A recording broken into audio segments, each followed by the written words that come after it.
There is a truth that echoes through every silence you've ever heard. You are not in this body by accident. Beneath the surface of your daily life, beyond the ordinary motions of breath and thought, there is a knowing, ancient, deliberate and luminous, that chose this exact experience. Before form, before matter, your soul stood at the threshold of incarnation and said, "Yes, you are not random. You are a precise frequency vibrating into physicality. This body, with its strengths, wounds, memories, and limits, is not a cage, but a compass." Edgar Cayce, the sleeping prophet, spoke of this with unwavering clarity. He reminded us that the soul selects its path with intention, each choice shaped by past experiences, karmic echoes, and the desire to grow through love. He didn't just suggest that we are more than flesh. He said we chose this flesh, we agreed to the lessons it brings. So pause. Close your eyes, if only for a moment. Feel the weight of your body, not as burden, but as invitation. Can you sense the deeper story that brought you here, that drew you toward this life, this family, this skin? Every scar, every longing, every limitation holds a key to your awakening. Cayce taught that your soul is on a journey of remembrance, not to become something new, but to return to the truth of who you already are. This truth, though, is not always comfortable. We often reject the body when it doesn't meet our expectations. We numb, we escape, we compare. But to do so is to forget the sacred agreement we made. Your soul chose this exact container, not in error, but with divine precision. And through it, you are being called to experience forgiveness, empathy, humility, and the kind of love that transforms even pain into light. There's power in remembering that your body is not separate from your spirituality. It is the stage upon which your soul enacts its deepest intentions. And when Cayce channeled his visions from the universal consciousness, he saw clearly illness, beauty, talent, challenge. All of it was part of a curriculum designed not to punish, but to awaken. Nothing is wasted, not even the mistakes. Imagine that every challenge you faced was agreed upon by you, not as punishment, but as opportunity. What would that shift in awareness change? Could you see your past through a different lens? Could you offer more grace to the parts of yourself that still ache for understanding? You are not broken. You are unfolding. And each layer that peels away, through grief, through joy, through silence, brings you closer to the eternal essence that is observing all of this from within. Your soul is not here to escape the body. It is here to inhabit it fully, to bring consciousness into every cell, to love even the parts you were taught to hide. So as you listen to these words, let them settle in your being like rain on parched earth. Let them awaken the memory of the moment you chose this life, and let that memory bring you peace, even in confusion. Because beneath the noise, beneath the chaos, beneath the skin, you knew. You knew what this body would teach you. And still, you said yes. Let's walk deeper into that remembrance. If these words touched your soul, subscribe to the channel. It was chosen especially for you. I know you'll love it. Beneath the skin lies more than muscle and bone. There are memories etched into the very architecture of your being, echoes of choices made long before this lifetime, long before this breath. Edgar Cayce revealed that the body is not just a vessel, but a map. It carries the imprint of previous lives, karmic traces and soul intentions made in the silence of eternity. Every ache, every birthmark, every inexplicable emotion has a source. Some are rooted in this life, shaped by childhood, trauma, or love. But others, the ones that feel ancient, inexplicable, magnetic, these arise from the deeper continuity of the soul. Cayce taught that our physical form reflects unresolved energy from the past, that illness, beauty, or even specific talents often mirror lessons from previous incarnations, still unfolding in new form. This means your body holds stories your mind cannot yet comprehend.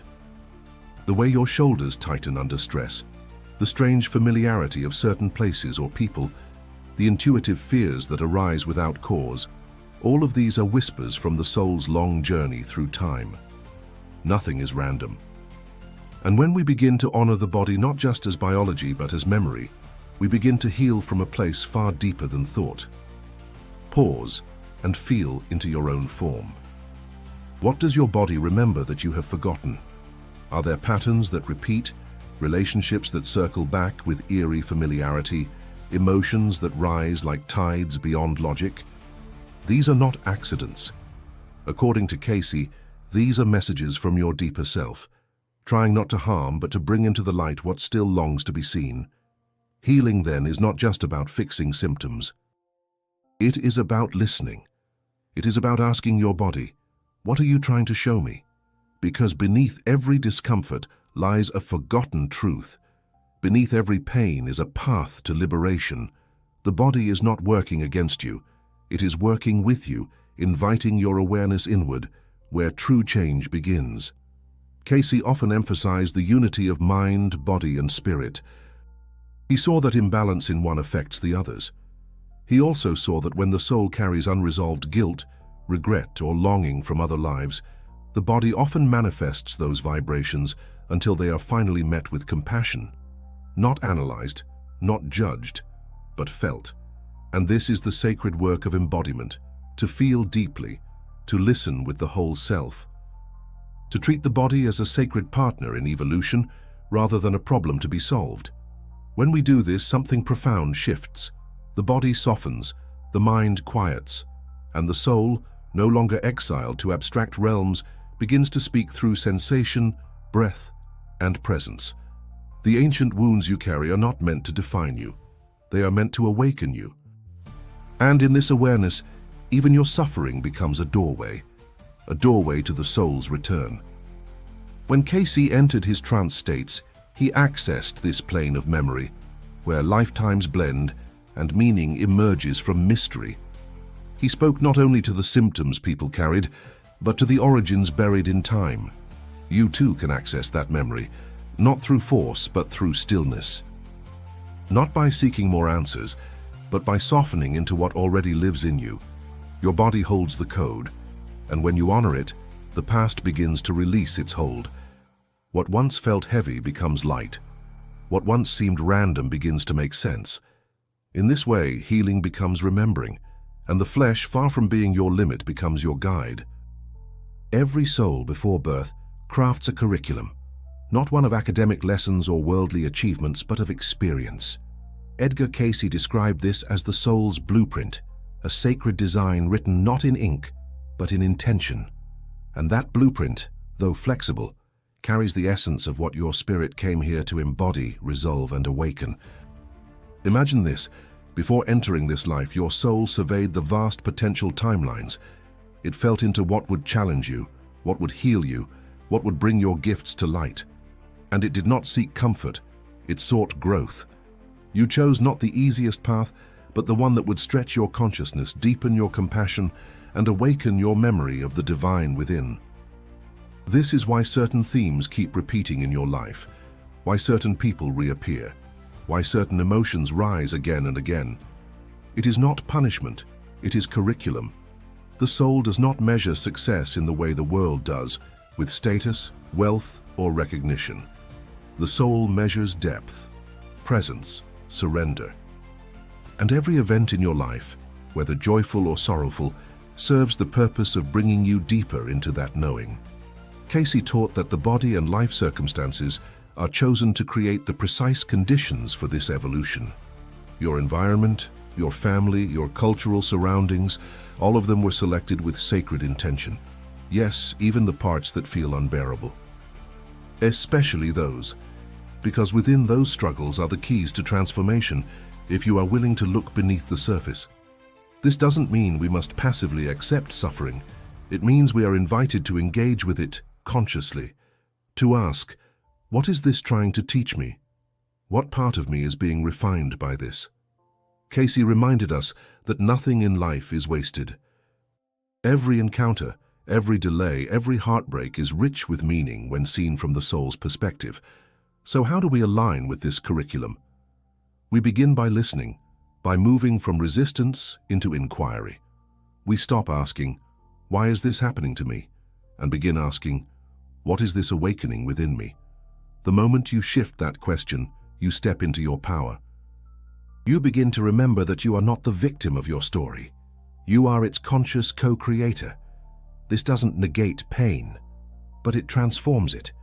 It infuses your journey with a subtle grace, one that Cayce often spoke of.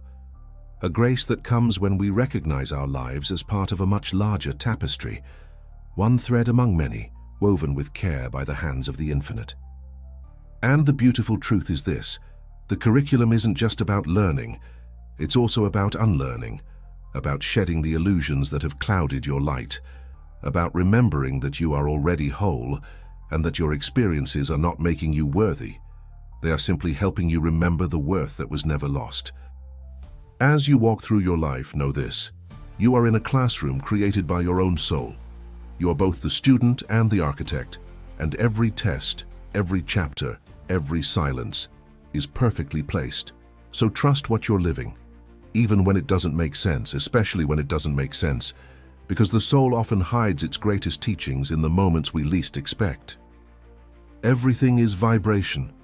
This truth, echoed by mystics and physicists alike, was central to Edgar Cayce's vision. Long before modern science measured the frequencies of thought and emotion, Cayce channeled a deeper knowing. Your vibration shapes your reality, not metaphorically or literally. Your soul's frequency draws into form the exact conditions that mirror your state of being. What you call destiny is not a fixed script, but a resonance. Your beliefs, emotions, and thoughts emit a tone, and life responds in kind.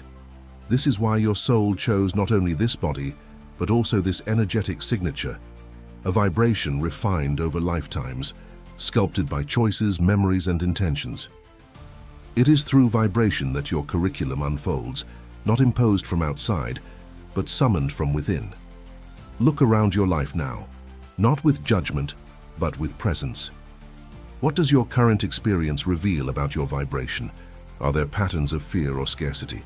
Are there reflections of love, synchronicity, or resistance? Each is a clue. Each is a mirror. Cayce taught that we are not punished for our vibration, but by it, and more importantly, healed by it as well. To raise your vibration is not to escape pain, but to meet it with a higher frequency. Compassion instead of control, surrender instead of force, gratitude instead of grasping. These are not spiritual cliches. They are vibrational shifts, subtle yet profound. And every shift changes the entire field around you. This is how the soul evolves, not by grand gestures, but by quiet, sustained alignment. You don't need to force your destiny. You need only to tune to it. Cayce described this as attunement, the conscious practice of aligning your outer life with your inner essence. Through diet, prayer, service, and intention, we bring our vibration closer to the soul's original tone. And the body plays a crucial role here. It is the instrument.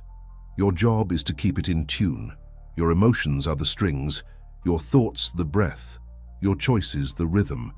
When you fall out of harmony, life feels discordant, fragmented, heavy. But when you return to resonance, the path unfolds with unexpected grace. Think of someone who radiates calm just by entering a room. Their presence doesn't come from their words, it comes from their vibration. That is spiritual maturity, and it is available to you. Because your vibration is not static, it is alive, responsive, and entirely within your care. You don't raise it by pretending to be positive. You raise it by being authentic, by meeting your truth without denial, by being with your experience so fully that it begins to soften and release its grip.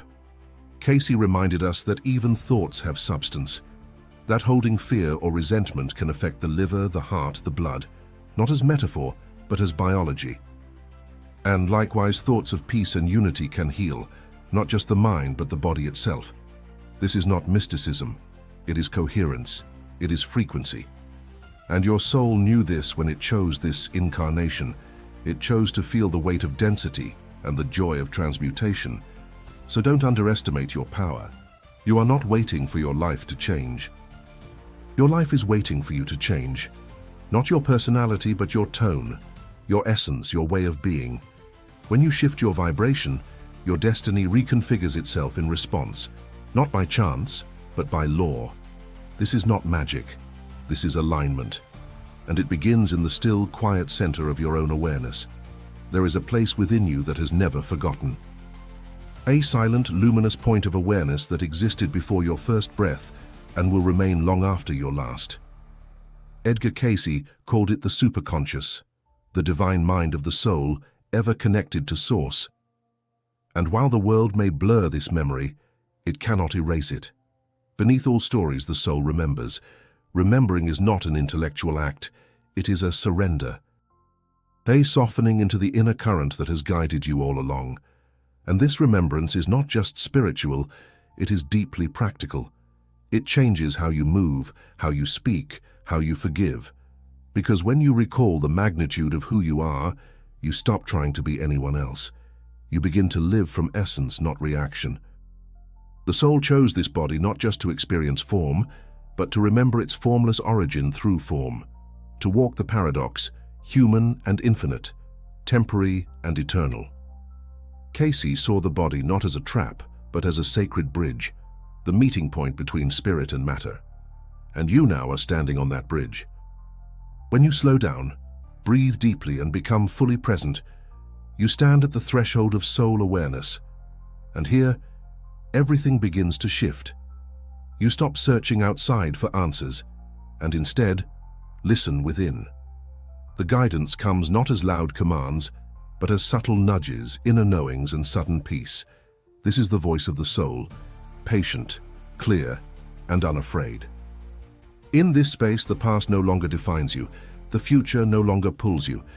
You rest in the sacred now, where all timelines converge. Cayce taught that healing happens most powerfully in this present moment, because it is here that the soul has the fullest access to its own wisdom, not yesterday, not tomorrow, now. So what does this mean for your daily life? It means every moment is an opportunity to realign. Every breath can be a prayer. Every interaction can become a mirror for awakening. When you live from the soul, you bring light into the world without effort. You become a tuning fork of coherence, reminding others of their own divinity simply by being. And when challenges arise, as they will, you meet them not with fear, but with remembrance. You recall that you chose this, not as punishment, but as passage. You do not need to understand every detail of the plan, you only need to trust the essence behind it. The soul's knowing transcends logic. It is felt in the body, in the heart, in the quiet spaces between thoughts. Cayce often said that the purpose of life is not to escape the material, but to spiritualize it. To infuse love into the ordinary, to awaken within the limitations of time and flesh the boundless freedom of spirit. And you now are doing just that, by listening, by remembering, by choosing to live not from fear, but from the sacred clarity of soul awareness. This is not the end of your journey. It is the beginning of your return, a return to presence, to inner truth, to the divine architecture of your being. The soul is not far away, it is here, listening with you, breathing with you, loving through you. So as this message fades, let its vibration remain. Let it echo in your cells, your thoughts, your choices. You are not lost, you are not late, you are not broken. You are exactly where your soul intended you to be. If these words touched your soul, subscribe to the channel and click on the video that just appeared on your screen. It was chosen especially for you. I know you'll love it.